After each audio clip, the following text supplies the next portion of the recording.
نظر صحابی کے چہرے پر دیکھا، ان کے چہرے سے غربت ٹپک رہی ہے، بدن پر جو کپڑے ہیں پھٹے ہوئے ہیں، پیوند اس پر لگے ہوئے ہیں۔ حضرت سعد کہتے ہیں میں نے صحابی سے کہا او اللہ کے بندے، اگر تو اس تاج کو چھپا لیتا، اگر تو اس تاج کو گھر لے جاتا تو شاید تیری زندگی بھی سنبھل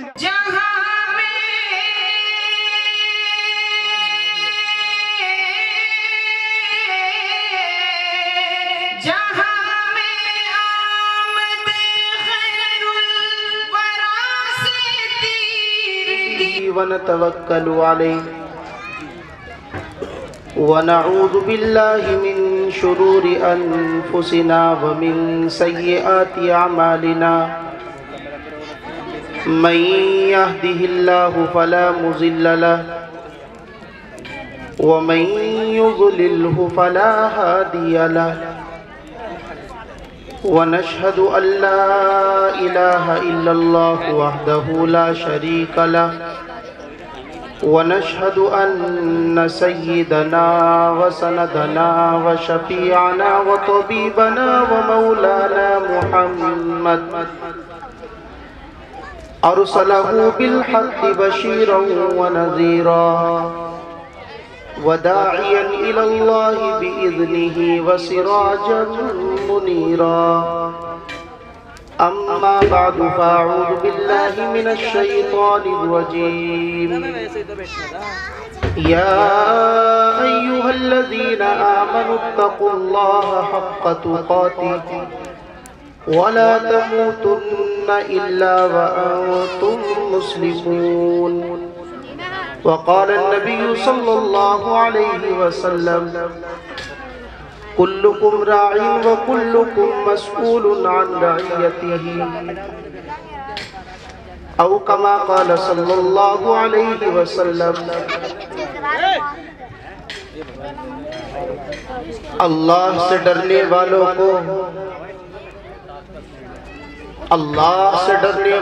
کو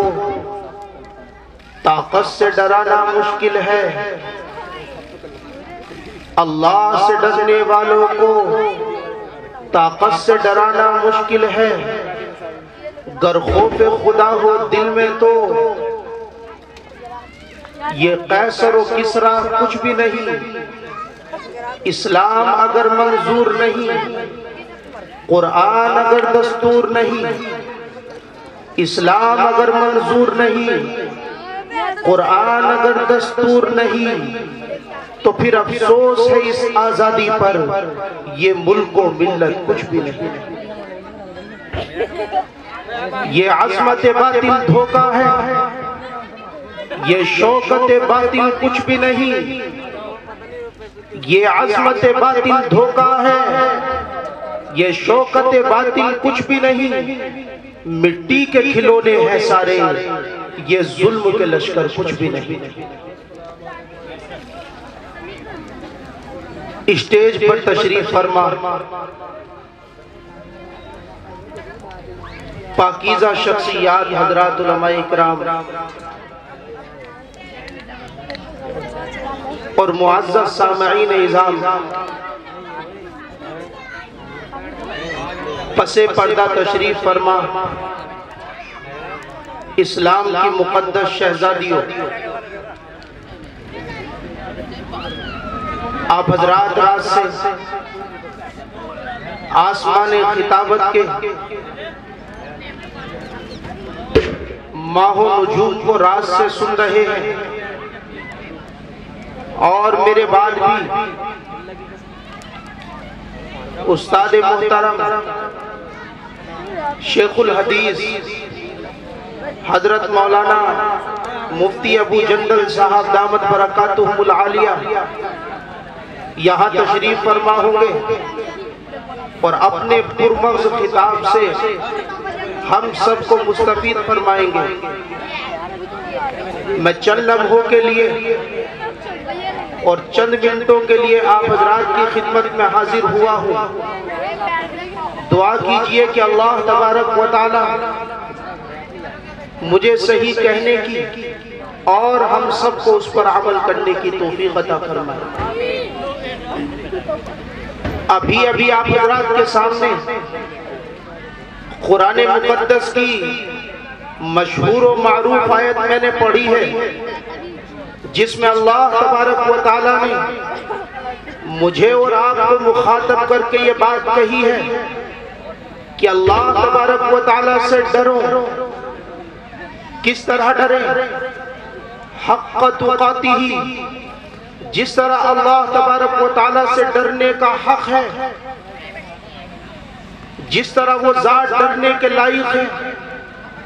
میرے بھائیوں، بزرگوں اور نوجوانوں، اس آیت مبارکہ میں اللہ تبارک و تعالیٰ نے اس امت کے ہر مسلمان کو مخاطب کیا ہے، رکشہ کھینچنے والے سے لے کر جہاز چلانے والے تک، جھوپڑے میں زندگی گزارنے والے سے لے کر محلوں میں زندگی گزارنے والے تک، امت مسلمہ کے ہر فرد کو مخاطب کر کے اللہ تبارک و تعالیٰ نے یہ بات کہی ہے کہ مجھ سے اس طرح ڈرو جیسے مجھ سے ڈرنے کا حق ہے۔ اگر آج میں اور آپ اللہ تبارک و تعالیٰ سے اس طرح ڈرنے لگ جائیں جیسے اللہ تبارک و تعالیٰ سے ڈرنے کا حق ہے، تو رب کعبہ کی قسم یہ دنیا آج بھی میرے اور آپ کے سامنے سرنگو ہو جائے اور مجھے اور آپ کو دنیا کے اندر اپنا کھویا ہوا مقام واپس مل جائے۔ حضرات صحابہ کے اندر کیا خاصیت تھی؟ حضرات صحابہ کے اندر کیا بات تھی کہ پوری دنیا ان کو سلام کر رہی تھی، پوری دنیا ان کی کامیابی کے ترانے گنگنا رہی تھی۔ قیصر و کسریٰ کی بڑی طاقتیں حضرات صحابہ کی طرف سے خوف زدہ تھی۔ روم کی سلطنت میں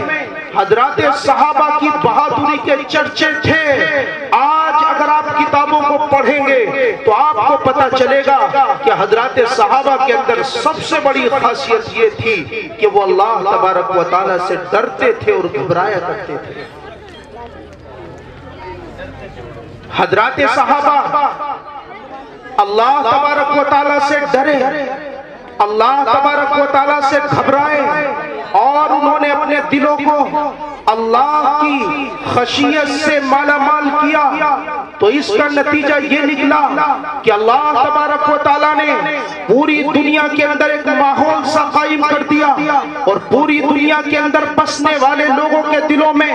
حضرات صحابہ کے خوف کو ڈال دیا گیا، حضرات صحابہ کے رعب و دبدبے کو پوری دنیا کے اندر مسلط کر دیا۔ اور تاریخ نے یہ دور بھی دیکھا کہ بڑی بڑی سلطنتوں کے مالک اور بڑی بڑی سلطنتوں کے حکمران اپنے ہاتھوں کو اٹھا کر یہ دعا کر رہے ہوتے تھے،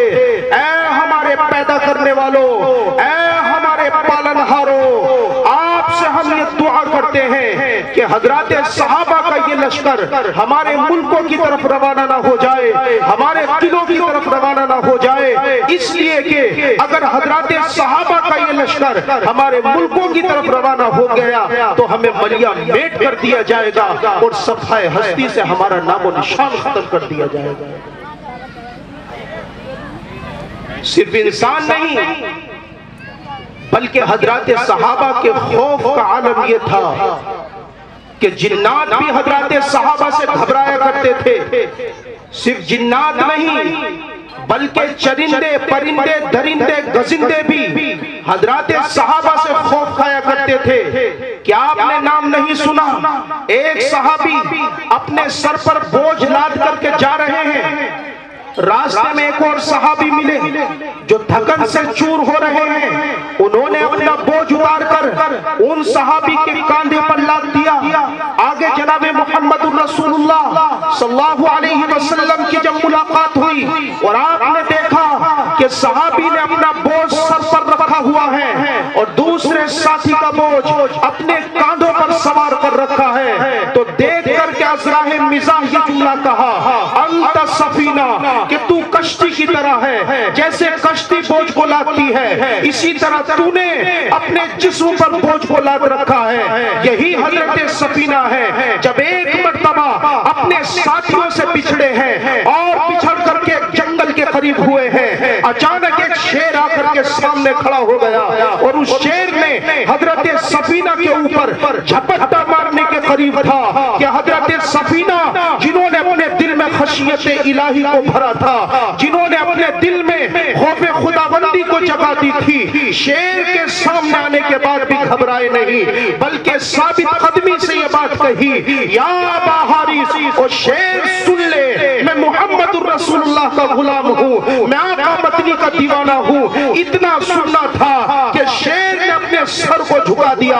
اور اپنی پونچھ کو لہلہانے لگا اور حضرت سفینہ کی رہنمائی کرتا ہوا ان کے لشکر تک جا پہنچایا۔ وہ اپنے لشکر میں جا پہنچے اور وہ شیر واپس آ گیا۔ علامہ ضیاء الرحمن فاروقی نے لکھا کہ ایک مدت کے بعد جب حضرت سفینہ اللہ کے نبی کے دربار میں پہنچے ہیں اور اللہ کے نبی صلی اللہ علیہ وسلم سے جا کر اس واقعے کا تذکرہ کیا ہے اور بتایا ہے کہ اے اللہ کے نبی ایک شیر سامنے آ گیا تھا، وہ قریب تھا کہ حملہ کر دے تھا، لیکن میں نے جب اس سے کہا کہ میں محمد الرسول اللہ کا غلام ہوں تو اچانک اس نے سر نیچا کیا، اپنی پونچھ کو ہلانے لگا، میری رہنمائی کی کہ مجھے لشکر تک پہنچایا، لیکن یا رسول اللہ میں نے شیر کو دیکھا تو وہ کچھ غرا رہا تھا، اپنی زبان میں کچھ کہنا چاہتا تھا۔ تو اللہ کے نبی صلی اللہ علیہ وسلم نے کہا کہ سفینہ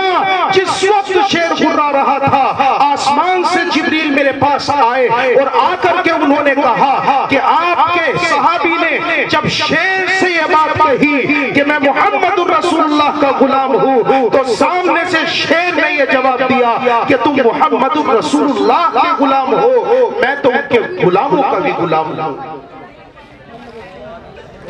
یہ مقام و مرتبہ کم ملا جب حضرات صحابہ نے اپنے دل کو خوف خداوندی سے بھرا، جب انہوں نے اپنے سینوں کو خشیت الہی سے بھرا تو اللہ تبارک و تعالیٰ نے دنیا کی تمام مخلوقات کے دل میں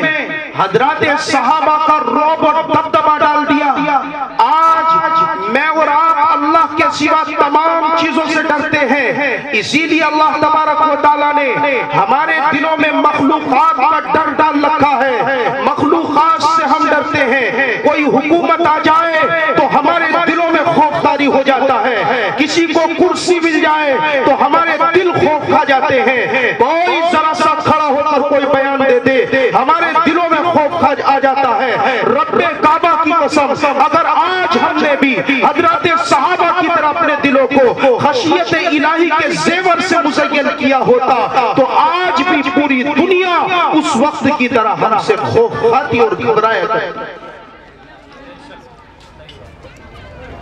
اسی لیے ایک صحابی اللہ کے نبی صلی اللہ علیہ وسلم کا ایسا تھا کہ اگر کفار کے کسی محل کے اندر چلا گیا تو ڈرا نہیں، گھبرایا نہیں، بلکہ ثابت قدمی اور استقامت سے کھڑا ہو گیا اور ثابت قدمی کی وہ مثال پیش کی جو رہتی دنیا تک کے لیے نمونہ اور آئیڈیل ہے۔ حضرت سعد بن وقاص رضی اللہ تعالیٰ عنہ جب صحابہ کے لشکر کو لے کر ایران کی سرزمین پر پہنچے ہیں اور ایران کی گلیوں میں خیموں کو لگایا ہے اور شاہ ایران کو پتا چلا کہ عرب کے لوگ آئے ہوئے ہیں اور شاہ ایران نے اپنے ایک نمائندے کو بلا کر کے کہا کہ جاؤ اور جا کر کے دیکھو ان کے حالات کا معائنہ کرو کہ کون سی طاقت ان کے پاس ہے، کون سی قوت سے یہ لیس ہے، کون سی سپر پاور ان کے پاس ہے کہ آج ہم بھی ان سے گھبرا رہے ہیں۔ جب وہ نمائندہ حضرات صحابہ کے پاس پہنچا ہے اور اس نے جا کر کے دیکھا کہ ان کے بدن پر تو پھٹے پرانے کپڑے ہیں، وہ بھی پیون شدہ ہیں اور وہ بھی پرانے اور پوشیدہ ہیں، ان کے ہتھیاروں کو دیکھا وہ بھی ٹوٹے ہوئے ہیں، کتروں سے بندھے ہوئے ہیں اور ہاں وہ بھی سب کے پاس نہیں ہے، کسی کے پاس نیزہ ہے تو تلوار نہیں ہے، سلوار ہے تو برچھا نہیں ہے، اور اس نے یہ بھی معائنہ کیا کہ حضرات صحابہ کو اپنی بیویوں سے ملے زمانہ گزر چکا ہے، ایک مدت گزر چکی ہے۔ جب وہ یہ ساری کارگزاری لے کر شاہ ایران کے پاس پہنچا اور شاہ ایران کو جا کر کے بتایا کہ اے میرے بادشاہ، میں عرب کے ان لوگوں کو دیکھ کر کے آیا ہوں، ان بھوکے ننگوں کو دیکھ کر کے آیا ہوں، ان کے بدن پر تو کپڑے بھی نہیں ہیں، ان کے پاس تو کھانے کا انتظام بھی نہیں ہے، ان کے پاس تو سواری کے لیے جانور بھی نہیں ہے، اور ہاں ان کو اپنی بیویوں سے ملے زمانہ گزر چکا ہے۔ اے بادشاہ، اگر ہم چاہیں تو ان کے ضمیر کو خرید سکتے ہیں، اگر ہم چاہیں تو ان کے سودے کر سکتے ہیں۔ شاہ ایران نے ایک نمائندہ حضرات صحابہ کے درمیان میں بھیجا اور اس نے آ کر کے حضرت سعد سے کہا کہ آپ اپنے دو صحابہ ہمارے محل میں بھیج دیجئے، ہمارے بادشاہ کے پاس بھیج دیجئے، وہ مذاکرے کی بات کریں گے، مصالحت کی بات ہوگی۔ اور دوسری طرف انتظام یہ کر دیا کہ ایران کی دو شیزاؤں کو بلا کر، ایران کی حسین بچیوں کو بلا کر کے کہا کہ تم راستے کے دونوں سروں پر، دونوں کناروں پر کھڑی ہو جاؤ، اور جب یہاں سے عرب والوں کا لشکر گزرنے لگے، جب یہاں سے محمد کے دیوانوں کا قافلہ گزرنے لگے، جب یہاں سے اسلامی لشکر جانے لگے، وہ جس چیز کا مطالبہ کرے پورا کر دینا، جس چیز کو مانگے ان کو عطا کر دینا۔ اب وہ ایران کی دو شیزائیں، ایران کی بچیاں برہنہ بدن ہو کر یا بھیجے ہوئے کپڑوں کے ساتھ یا آدھے کپڑوں کے ساتھ راستے کے دونوں کناروں پر آ کر کے کھڑی ہو جاتی ہے، اور حضرت سعد رضی اللہ تعالیٰ اپنے صحابہ کے لشکر کو لے کر جب اس مقام تک جا کر کے پہنچتے ہیں جہاں پر وہ بچیاں آدھے کپڑوں کے ساتھ یا برہنہ بدن کے ساتھ کھڑی ہوئی تھی، تو حضرت سعد نے پرکھ لیا کہ ایمان کا خطرہ ہے، ایمان کے ڈگمگانے کا خطرہ ہے، تو دور ہی سے اعلان کر دیا، اے محمد الرسول اللہ کے دیوانوں، اپنی نگاہوں کو نیچا کر لو، اس لیے کہ امتحان کی گھڑی آ چکی ہے، اس لیے کہ امتحان کا وقت آ چکا ہے۔ تمام صحابہ نے اپنی آنکھوں کو جھکایا، اس لیے کہ جب عورتیں بے حیا ہو جائیں، عورتیں بے شرم ہو جائیں، تو اب مردوں کی ذمہ داری بنتی ہے کہ اپنی آنکھوں کو جھکا لیا جائے۔ حضرات صحابہ نے جب یہ اعلان سنا ہے تو حضرات صحابہ نے اپنی نگاہوں کو نیچا کیا، اور نگاہ کو نیچا کر کے وہ راستے سے گزرنے لگے۔ حالانکہ وہ بچیاں اشارہ کر رہی تھی، وہ بچیاں صحابہ کو اپنی طرف متوجہ کرنا چاہ رہی تھی، وہ بچیاں حضرات صحابہ کو لبھا رہی تھی، لیکن رب کعبہ کی قسم، اللہ کے نبی صلی اللہ علیہ وسلم کا ایک صحابی بھی ان بچیوں کی طرف نظر نہیں کرتا، ان بچیوں کی طرف دیکھنا گوارا نہیں کرتا۔ جب محمد الرسول اللہ کے دیوانوں کا یہ قافلہ گزر گیا اور ایک غریب صحابی پیچھے رہ گئے، تو ایک عورت درمیان سے نکل کر کے آگے آئی اور صحابی رسول کے کاندھے پر ہاتھ رکھا اور کہا، اے اللہ کے بندے، یہ تو بتا کر چلا جا کس دنیا سے تعلق رکھتا ہے، کس مٹی کا بنا ہوا ہے۔ ہمیں خریدنے کے لیے تو بڑی بڑی سلطنتیں آتی ہیں، ہمیں خریدنے کے لیے تو سرمایہ دار آتے ہیں، ہمیں خریدنے کے لیے تو چودھری آتے ہیں، اپنا جان مال لٹاتے ہیں، ہم فری میں تمہارے لیے تیار ہیں، لیکن تم دیکھنا بھی گوارا نہیں کرتے۔ تو صحابی رسول نے یہ سن کر کے کہا، او میری بہنوں پردے میں چلی جاؤ، او میری بہنوں محفوظ ہو جاؤ، اس لیے کہ ہم تمہاری عزتوں کے لٹیرے نہیں، ہم تو تمہاری عزتوں کی رکھوالی کے لیے آئے ہیں۔ اتنا کہنا تھا کہ حضرات صحابہ کا قافلہ تو نکل گیا، لیکن عورتوں کے مجمع سے چیخو پکار اٹھی، اشہد ان لا الہ الا اللہ واشہد ان محمد عبدہ ورسولہ۔ یہ پڑھا اور وہ پڑھ کر کے مسلمان ہو۔ یہ تھا اللہ سے ڈرنا۔ تو میں عرض یہ کر رہا تھا کہ شاہ ایران نے ایک نمائندہ جو حضرت سعد کے قافلے میں بھیجا، اور اس نے آ کر کے بتایا تھا کہ آپ دو صحابی کو ہمارے بادشاہ کے دربار میں بھیج دیجئے، ان سے مذاکرے کی بات کرنی ہے۔ جب دو صحابی کے لیے حضرت سعد بن وقاص نے قافلے پر نگاہ ڈالی اور مجمع کو دیکھا تو ایک غریب صحابی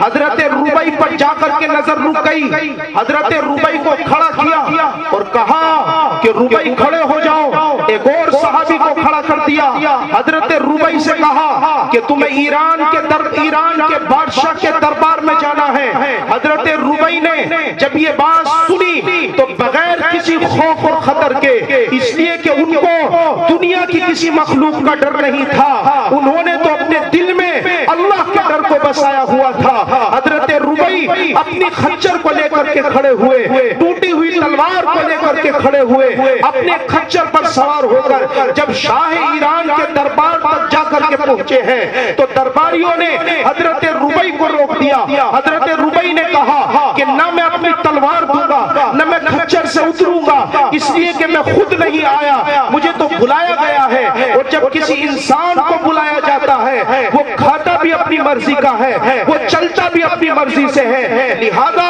حضرت ربیع محل کے اندر داخل ہوتے ہیں تو جا کر کے کیا دیکھتے ہیں کہ بادشاہ نے ان کے ایمان کو خریدنے کے لیے، ان کے ضمیر کو خریدنے کے لیے راستے میں قیمتی قالینیں بچھوا رکھی ہیں، قیمتی چادریں ان کے راہ میں بچھا رکھی ہیں. حضرت ربیع کہتے ہیں کہ میں سمجھ گیا کہ بادشاہ ہمارے ضمیر کو خریدنا چاہتا ہے، یہ ہمارے ایمان کا سودا کرنا چاہتا ہے. حضرت ربیع نے کہا کہ میں نے اپنی برچھی کو نکالا اور نکال کر کے میں نے قیمتی قالینوں کے اندر اس کو گھسا دیا اور قیمتی قالینوں کو پھاڑتے ہوئے، ان کو چیرتے ہوئے میں بادشاہ کے تخت تک جا پہنچا اور تخت سے نیچے نہیں بیٹھا بلکہ تخت پر جا کر کے بیٹھ گیا. اچانک درباری کھڑے ہو گئے اور کہنے لگے کہ یہ کیسی بے ادبی، یہ کیسی بے سلیقے کی بات ہے. حضرت ربیع نے اسلام کا وہ پیغام سنا دیا، لا فضل لعربی ولا عجمی.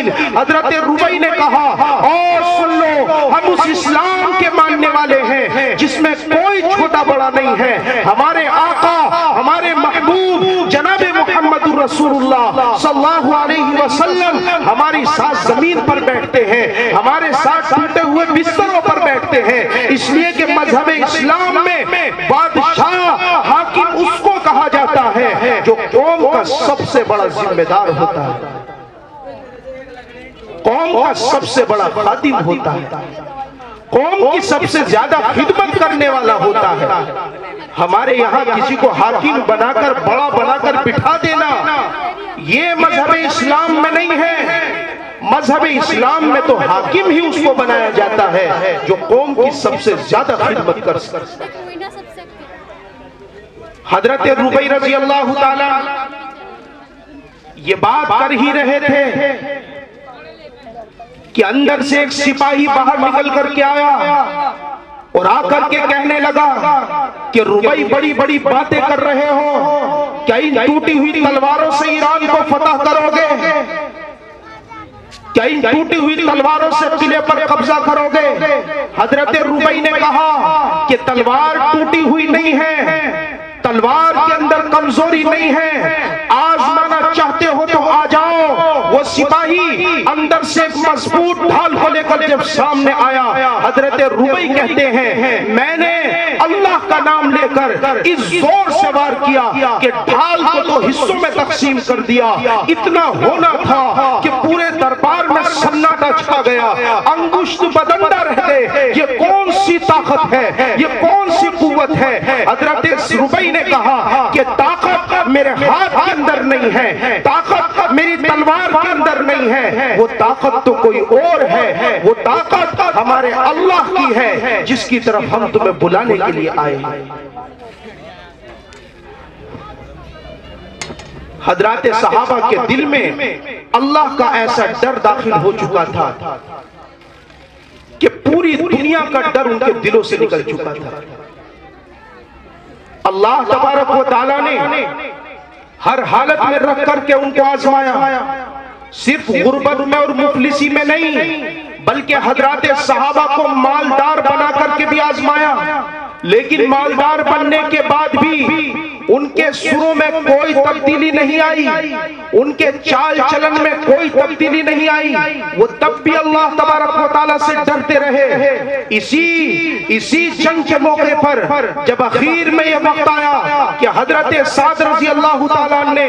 ایران کو فتح کر لیا اور وہاں کے قلعے پر اسلام کا جھنڈا لہرا دیا، تو حضرت سعد رضی اللہ تعالیٰ نے اعلان کیا کہ مال غنیمت کو جمع کر لو، مال غنیمت کو اکٹھا کرو۔ حضرت صحابہ نے مال غنیمت کو اکٹھا کیا۔ حضرت سعد کہتے ہیں کہ میں نے دیکھا کہ ایک صحابی کپڑے میں کچھ لپیٹ کر میرے سامنے آ کر کے کھڑے ہو گئے اور کچھ مجھے دینے لگے۔ حضرت سعد نے کہا او اللہ کے بندے اسے کھول کر تو دکھا، اس کو کھول کر کے تو دکھا۔ حضرت سعد کہتے ہیں کہ جب انہوں نے کپڑے کو کھولا تو میں حیرت میں پڑ گیا، میں حیرت میں پڑ کر کے یہ سوچنے لگا، اس لیے کہ اس میں کوئی معمولی چیز نہیں تھی بلکہ نایاب چیز تھی، اور وہ نایاب چیز یہ تھی کہ وہ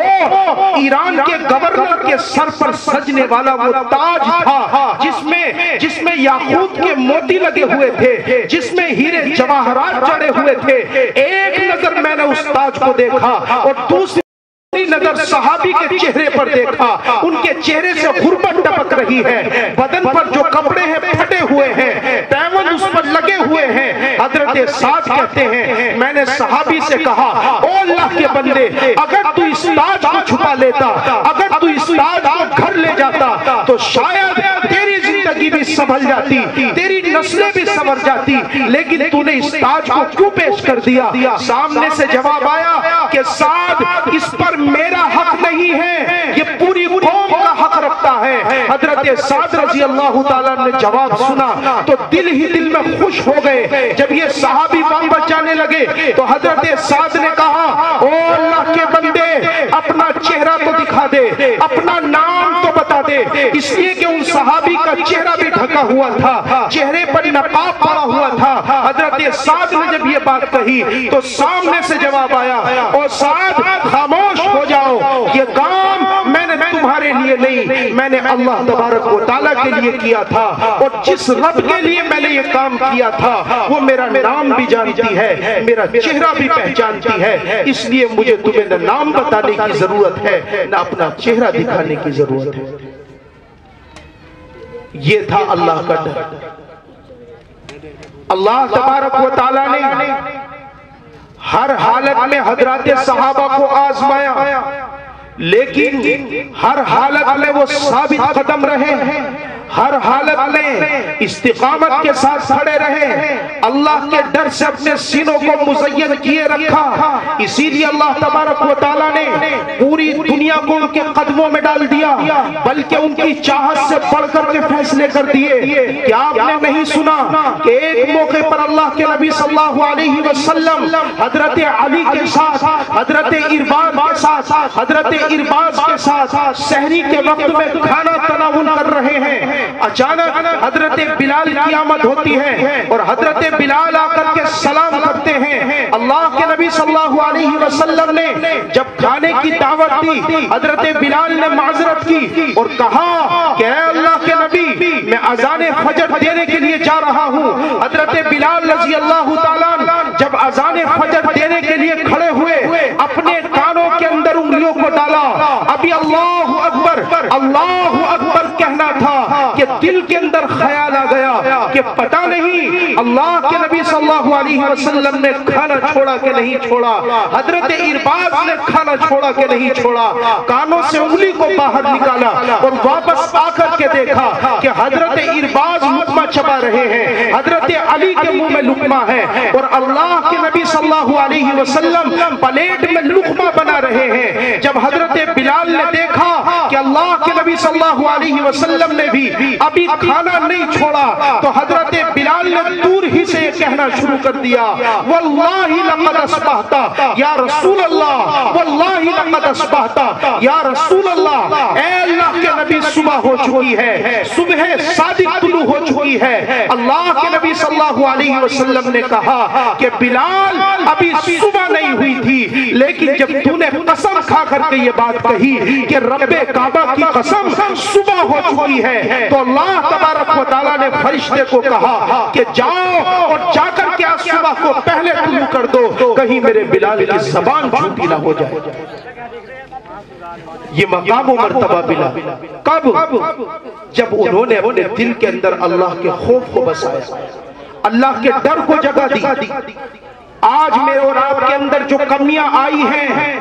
ان میں بڑی کمی یہ ہے کہ آج میں اور آپ ساری دنیا سے ڈرتے ہیں، لیکن اللہ تبارک و تعالیٰ سے نہیں ڈرتے۔ اللہ تبارک و تعالیٰ کا خوف میرے اور آپ کے دل میں نہیں ہے۔ اگر کسی کو کسی گاؤں کا، کسی قصبے یا علاقے کا ذمہ دار بنا دیا جائے تو اس کی تمنا یہ ہو جاتی ہے کہ اب پورا علاقہ مجھے آ کر کے سلام کرے، میری دہلیز پر آ کر کے میری خوشامد کرے۔ جبکہ حضرات صحابہ کو اللہ تبارک و تعالیٰ نے غربت میں بھی آزمایا تھا، اللہ تبارک و تعالیٰ نے مالداری دے کر کے بھی آزمایا تھا، اور اللہ تبارک و تعالیٰ نے عہدوں پر، کرسیوں پر بٹھا کر کے بھی آزمایا تھا۔ حضرت عمر رضی اللہ تعالیٰ عنہ خلیفہ ثانی ہیں، کسی گاؤں یا قصبے کا نہیں،